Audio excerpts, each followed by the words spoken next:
Ang celebrity mommy na si Pauline Luna may matamis na mensahe para sa ika-13th anniversary nila ng kanyang mister na si Bossing Vic Soto.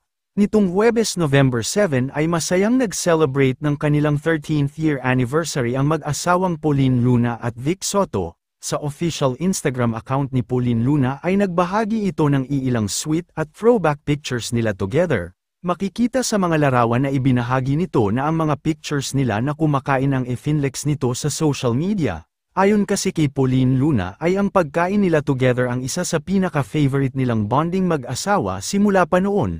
Samantala, kalakip naman ang mga larawan ay may maikli at matamis din itong mensahe para sa ika-13th anniversary nila ni Bossing Vic Soto kung saan ay ipinahayag nito kung gaano siya ka-thankful at grateful sa kanilang pagsasama sa loob ng 13 years. Sinabi din nito na palagi niya umanong pipiliin ang mister na si Vic Soto sa araw-araw ng kanilang buhay. Narito ang kanyang naging buong caption. 13 years with the love of my life, I will always choose you in all the days of our lives. I love you, sharing photos of us doing what we do best.